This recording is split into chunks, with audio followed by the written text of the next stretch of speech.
Okay, so hey everyone, hey music producers and sound designers. What is up, music producers and sound designers? We are going to be looking into Reaktor today and designing another sound.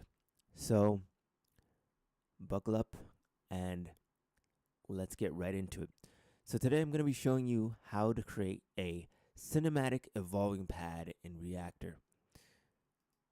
So, we're going to start off by opening up Reaktor. This is perfect for another idea, any ideas you want to use for film scoring, ambient music, electronic production, and let's check it out. We're going to build it out. So when you open up Reaktor, you're going to have three different sections. One is the play section, one is the patch section, and one is the build section. We're going to go into the build section today because it gives us the most flexibility to build out things. So I'm going to go up and start setting up the foundation of the pad that we need to create. And we're only going to need a few blocks for this, actually. So we're going to start off by setting up a oscillator, which is going to be our primary sound generation device. We'll pull in an oscillator. Maybe this time we can choose a different oscillator from a different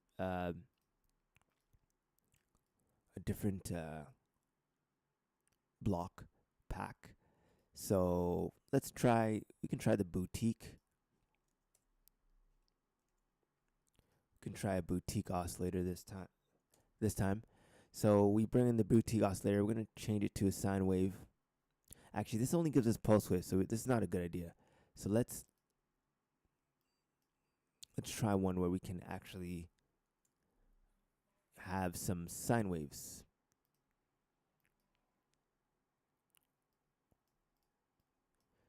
Multi-wave, will that give us a few different wave shapes? This gives us a triangle and a square. So we don't want that. We want mostly, we want a saw. So neither of these are going to give us a saw wave that we want. So we're going to choose something from the bento box collection, which we have chosen here. We can manipulate this one into a saw. So we're going to change that to a saw wave. And then we're also going to use a sine wave to give us. So basically, the sine wave is going to give us warmth, and then the saw wave is going to give us some extra harmonics, added harmonics above the fundamental frequencies that we have. So I'm going to pull in a note in, and we are going to use this to give us a rich, warm tone without being too harsh. And I'm going to detune the pads a little bit, give us some stereo spread, add some pad sound to make it wider. We'll slightly detune the oscillators to give us that effect. So we'll start off by first connecting our oscillators to our note in, which is receiving MIDI input from our keyboard. So there's MIDI inputs coming into this button right here. You can see it when I press a key on my keyboard below me. I'm getting a MIDI input sound. We're not hearing anything because there's no out connected yet. So we're going to connect an out port to this oscillator, to these oscillators. And before we do that, we want to blend both of the oscillators together. So we're going to use a mix so we can capture both their outputs to the out of our speakers, our left and right speaker. So once we have that, we can slightly detune the second oscillator. We can name it oscillator 1, just basic, so that we can see an oscillator 2, so we can see the difference between the oscillators. We organize our panel a little bit in the order that we need to see it in. And once we got that organized, we can then add in a filter. We can add in an amp because we want to manipulate some of the higher frequencies that are coming in. And we're going to send it out to an amplifier, which is basically volume, a volume knob for our outputs. So when we turn it up, you can't hear anything now because we have left and right channels, which are on 0. We're going to turn those left and right channels up to midway so that sound can be passed through this mix module and then through to our filter and then through to our amplifier, and we should hear a sound. We're getting a sound through now. So once we have that Um, I'll set the cutoff fairly low on this oscillator so that we can cut off some of the higher frequencies and get a more padish sound. It'll soften the high end and keep the pad feeling smooth. And I'll set the cutoff, basically fairly low so we can create a darker tone. So a pro tip is the pad should sit in the background. So rolling off highs really helps to blend them together better in the mix, because it's all contextual. There's going to be other instruments you're going to be using in your mix other than just the pad. So you want those instruments to kind of play nice or work together with each other. So we're going to do it in that way because of other frequencies that might clash with it. So we'll add some motion and we'll keep this pad feeling alive, maybe some depth of motion by bringing in an LFO. So we're going to assign that LFO to our low frequency oscillator, or it's a low frequency oscillator. We're going to assign it to the filter cutoff. So we're going to give it a oscillator. The filter cutoff is inside of the filter module, and we're going to allow some modulation depth to happen. When you see that little red dot, you're going to see basically modulation depth is enabled. That doesn't mean it's active.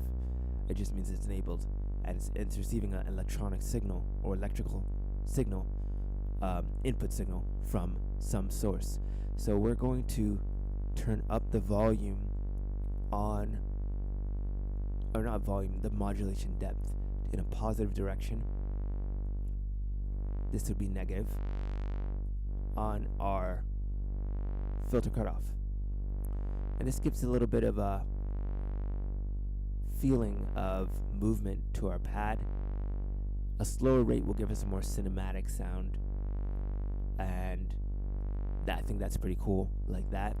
And then we'll take it further. Maybe we can add it a little further. We can add a second LFO and assign it to the pulse width. So we're going to grab a second LFO. We can name our LFOs just to keep them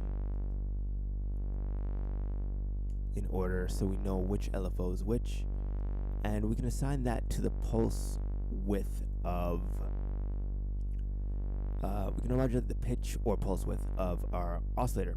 This will add a little subtle variation to our over time, which makes the pad feel even more realistic. So we can add this to both of these oscillators, and we can assign it to the pulse width.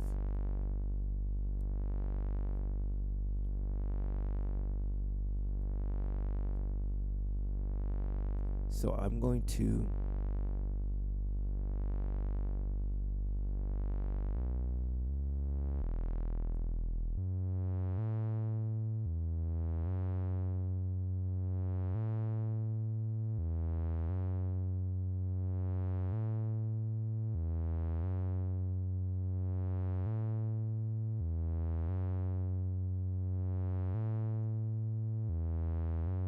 adjust the actual rate of the LFO, which causes our rate to be of our cutoff to increase. We can also, that's for our LFO 1.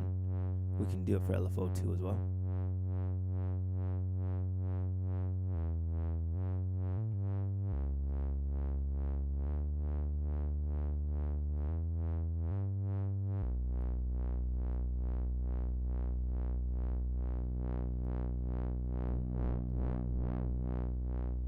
Just to show you what's actually happening. When you put on a pulse wave, it's very obvious what's happening. The pulse width modulation. So I'm going to put it back to a sine wave. And then from there, we can add in some subtle reverb, some subtle delay.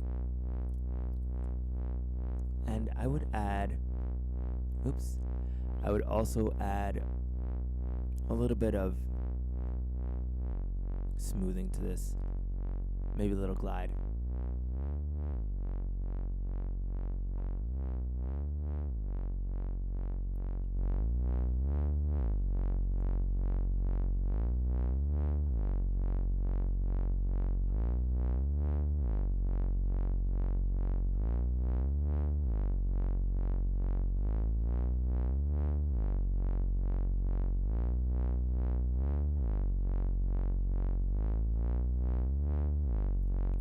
So there we got some sound. I'm happy with that. So maybe a little glotto, so the notes blend into each other.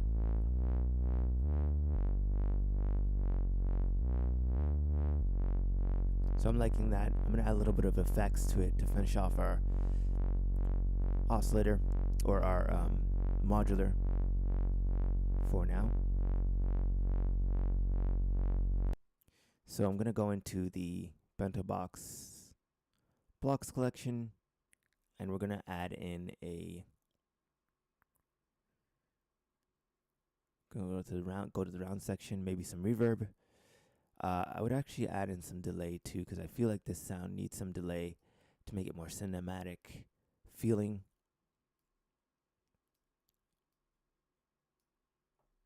Let's test it out.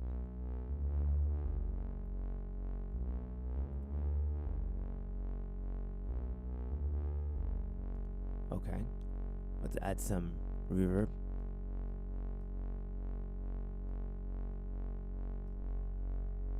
Give it some more space.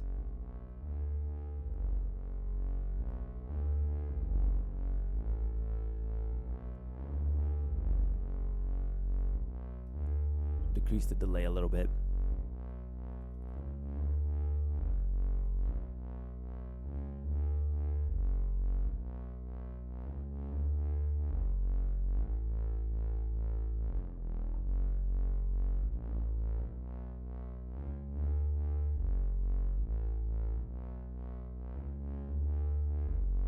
Okay, so I think we're pretty much done with our pad sound. That's sounding pretty good to me. So, and that's it for today's session. We built an evolving cinematic pad sound in Reaktor in just a few minutes. So let me know in the chat what kind of sounds you want me to do next.